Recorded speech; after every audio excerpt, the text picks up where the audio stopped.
emocionales, ¿eh? Rescatamos a nuestros niños y jóvenes brindándoles herramientas emocionales que los guíen a tierra firme. Y esa es la preocupación. Muy buenas noches, Carlos. Bueno, buenas noches a la audiencia. Un gusto poder estar compartiendo estos minutos con ustedes.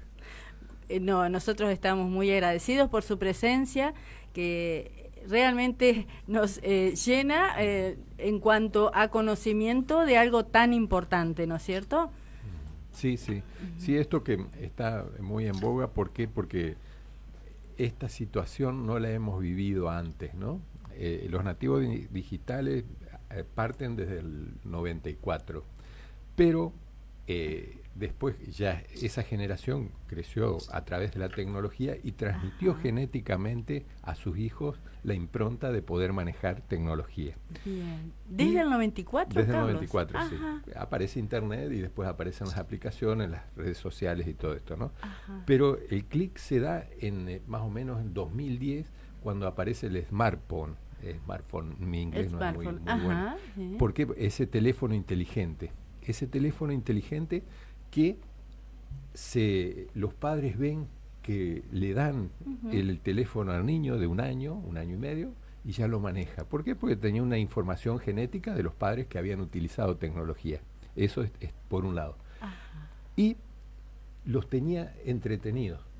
Y todo el mundo le daba los teléfonos a los chicos porque estaban entretenidos. ¿Y qué quiere decir entretenido? Entretenido es estar dentro del teléfono. Entretenido. Entretenido, te tengo. Claro, eso claro. sería. Y como no molestaban todo esto, claro, le daban un comportamiento de comportamiento repente deseable, porque deseable. vas a un comedor, le das el teléfono, querés hacer algo, le das el teléfono, y el chico, era como se llamaba habitualmente el teléfono, el chupete electrónico. El chupete electrónico. Pero fíjese que, bueno, de eso ha pasado 14 años. 14 años de que los chicos utilizan. Estos datos que yo brindo, bueno...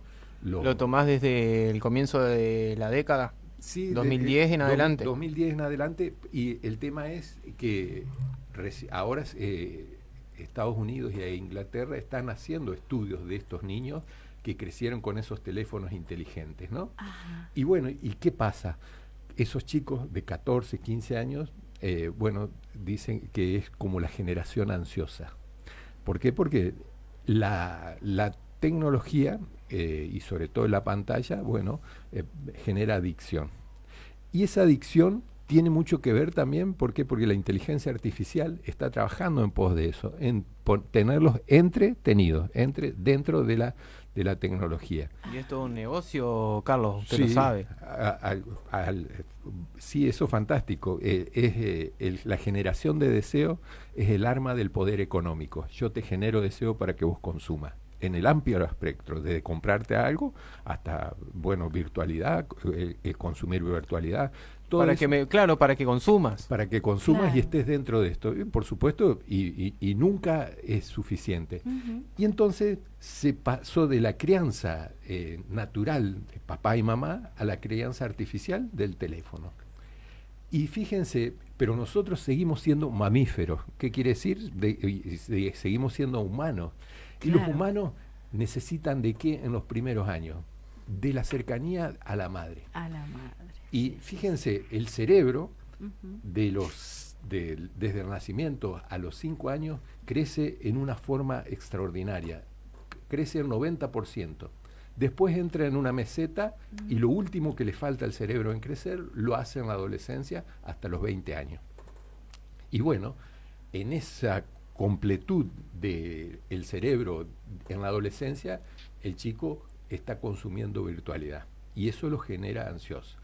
¿Qué es la ansiedad? A ver, el miedo o la ansiedad tienen alguna particularidad. El miedo es un peligro inminente. Mi cerebro me avisa que estoy en un peligro inminente. La ansiedad es un peligro futuro. Y entonces esto, ¿qué pasa? Hoy día sabemos que el 80% de nuestros miedos son mentales, los fabricamos nosotros. Y al fabricarlo nosotros, bueno, cuando se fabrican los miedos o se fabrica esa ansiedad de que lo que va a pasar va a ser tremendo en la mente, entonces genera depresión, genera angustia. fíjense, por ejemplo, el trastorno obsesivo compulsivo, gente que le tiene miedo a algo. El TOC. El TOC. Le tenés miedo a algo. Nadie murió de TOC, nadie. Pero la gente se hace una fantasía de que, bueno, si yo veo una gallina, veo un televisor, veo algo que me produce miedo. Es un miedo excesivo y eso me enferma. Entonces, la virtualidad que tiene, bueno, y nosotros ahora, en estos estudios que se están realizando, los psicólogos sociales y todo, proponen volver a la crianza tradicional, alrededor de la madre y el padre. Entonces, ¿y cuál es esa crianza tradicional? Pero bueno, el concepto de familia creo que ya no es más así como el tradicional. Eso se ha cambiado. Tiene mucho. que ver, bueno, eso sí, pero a ver, el niño debe quedar alrededor de su madre. Digamos. Claro, usted se refiere para que tenga una buena crianza. Una buena crianza, alrededor de su madre. Y bueno, esto también, eso es para otro, Luquita, está bueno eso. Antes existía una familia tipo, ahora existen todo tipo de familias, yo no lo cuestiono, pero es algo que nosotros tenemos que ver. Entonces, fíjense, y bueno, en esto, ¿y por qué el niño cuándo es más creativo? Cuando está a los pies de su madre. ¿Por qué? Porque él se anima a explorar, se anima, total está mamá esperando. Claro. Si está el teléfono, ¿a quién le pide ayuda? A nadie. Entonces, fíjense esto de la importancia de la crianza materna y paterna, por supuesto, y volver a eso tradicional. Dije que cambiamos el juego por la virtualidad. ¿Y cuál era ese juego? Fíjense, que me preparaba para la vida. Por ejemplo, bueno, cuando niños jugábamos a la escondida, eso te daba una adrenalina y tenías que establecer estrategias para que no ser encontrado. ¿Quién no ha usado desde niños una bicicleta sin freno? Eso también era toda una aventura. Claro. Subirse a un árbol, jugar con fuego. Jugar con fuego. ¿Quién no lo ha hecho? Bueno, los niños hoy día tienen acceso a miles de cosas, pero no han explorado su entorno, su contorno real. Todavía lo necesitamos, eso sí, todavía lo necesitamos porque somos humanos. Todavía no tenemos ningún chip puesto en el cerebro. Capaz que más adelante sí. Entonces esto es lo que nosotros tenemos que ver, que, bueno, volver a esa crianza tradicional, ¿no? A esa crianza tradicional alrededor de la madre y que...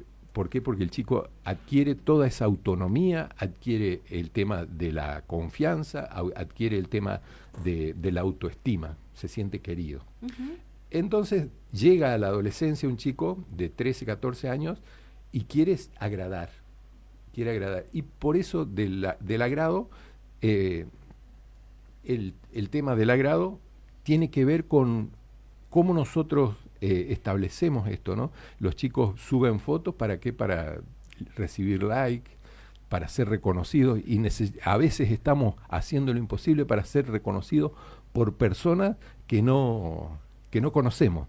Por eso yo digo esto de náufragos emocionales, ¿por qué? Porque el chico vive mucho tiempo dentro de su habitación, hay padres que le llevan la comida a la habitación y siguen consumiendo pantalla.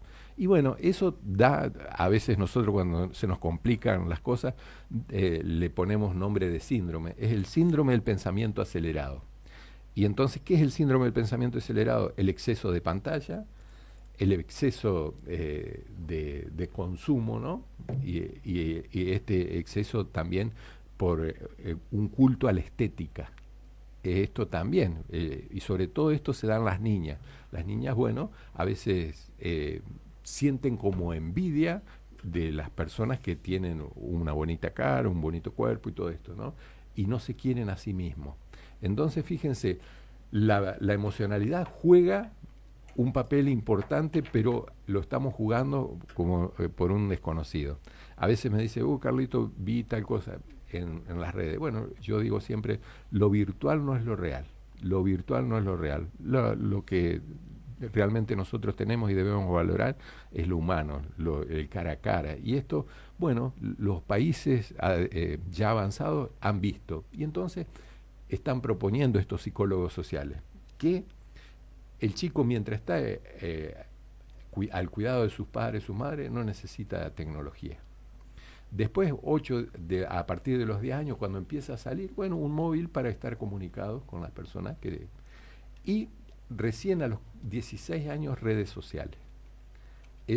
Y bueno, y así sería lo normal. eso sería lo aconsejable. Lo aconsejable. Porque Ajá. en estos 15 años ya hemos visto cómo funciona esto. Sí. Cuando empezó, todos le dábamos el teléfono a los chicos porque no sabíamos qué pasaba. Claro. Pero esto ha traído una cuestión interesante en esto.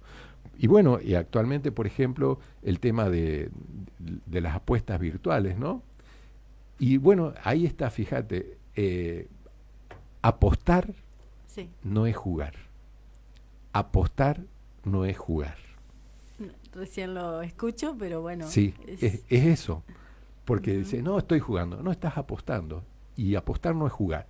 ¿Y por qué? Y ahí la virtualidad te va a dar una recompensa intermitente. No siempre vas a ganar. Vas a ganar alguna vez y entonces tu cerebro se va a condicionar y va a liberar dopamina para seguir intentando ganar.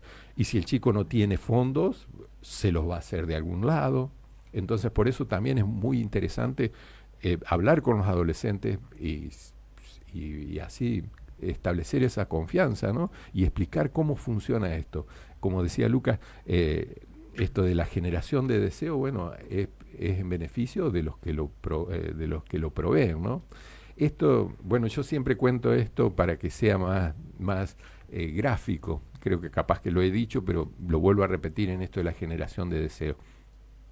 Dice que en un país muy turístico, en Europa, había una fuente enorme, ¿no? Una fuente que se llamaba la fuente de los deseos. Y tenía un gran cartel que decía, arroje sus monedas y sus deseos le serán concedidos. Por supuesto, de los miles y miles de turistas que tiraban su moneda, capaz que a alguno por casualidad se le concedía el deseo. A nadie casi se les concedía el deseo, pero sí a quién. Al que había hecho el cartel sí se le concedían los deseos. ¿Por qué? Porque a la noche iba y recogía todas las monedas que los turistas habían tirado. Generó deseo en su propio provecho. Esto es la virtualidad, genera deseo en su propio provecho. No es que es buena con nosotros y nos está entreteniendo, nos está divirtiendo, nos está dando amigos, nos está dando estatus, No, todas esas cosas son cara a cara. Entonces a veces pasa que el chico no puede sostener la mirada de sus padres. ¿Por qué? Porque está tan viciado con el tema. Se pone irritable, se pone esto cuando falta internet. Y hoy día se irritan también cuando no tienen ese dinero para poder apostar. Todo eso, bueno, es nuevo y por eso uno no nace sabiendo ser padre, sino que a medida de que va transcurriendo el tiempo, lo vamos observando y lo vamos viendo. Esto es nuevo. Entonces, algunos psicólogos sociales dicen que cuando nosotros en el 2010 les dimos a nuestros hijos el teléfono, el smartphone,